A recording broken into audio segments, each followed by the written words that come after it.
First, Incheon 8-year-old girl body dismemberment case.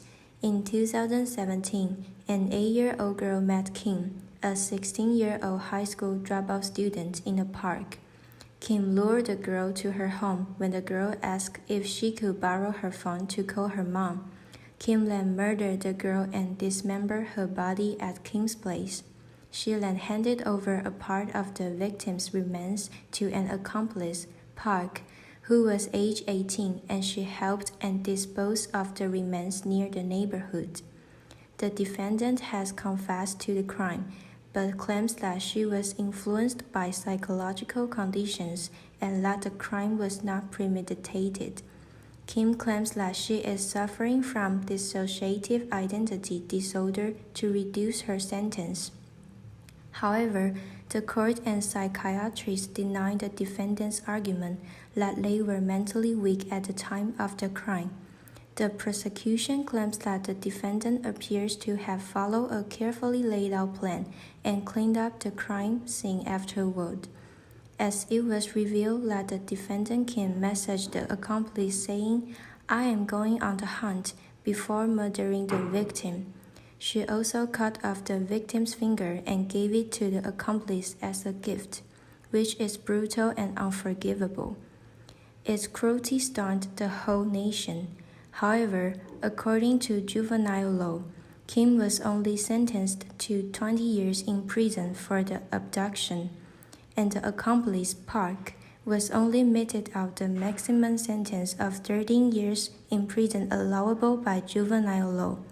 Such a heinous crime and its light judgment had shocked the public, and people were irritated and disgusted, saying that they had lost hope for their country.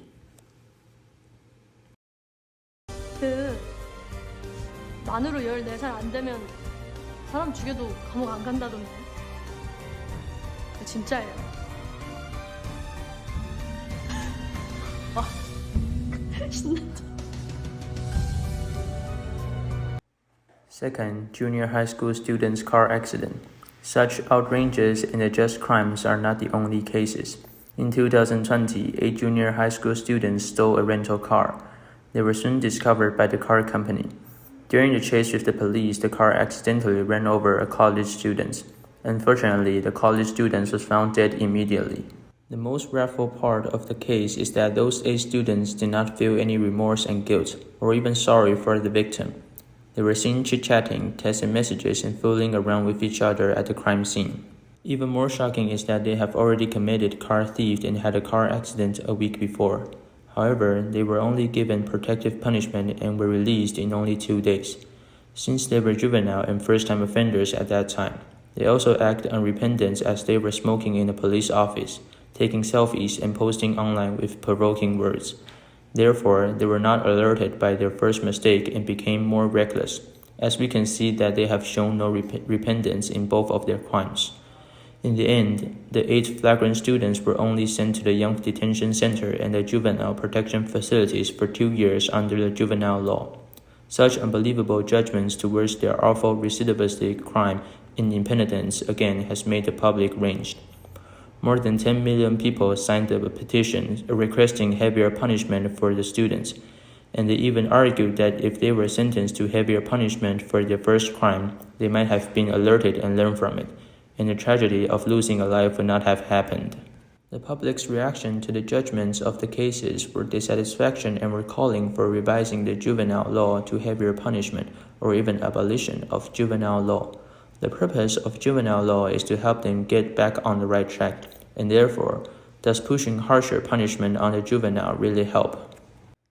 Lastly, let's look into how different places in the world deal with juvenile criminals. In India, a teenager was convicted of gang rape and murder, and he was sentenced to 3 years in a reform facility, which is the maximum term possible for a juvenile in the country. The crime caused global outrage, and there were calls to punish and sentence him as an adult. However, despite that he was expressed remorse for his action, The media has turned him into a monster. Officials and activists say that the exaggerated media coverage, which is mostly based on unsubstantiated leaks, has created a distorted image in the minds of most people. As a result, the teenager was suffering from trauma and underwent surgery to remove his appendix. A quote from the drama can be used to explain the situation. Juvenile delinquency has become extremely cruel under the media's exaggeration, and society can do nothing about it. They just keep shouting for the abolition of the juvenile law, but the problem is not the law, but the social system.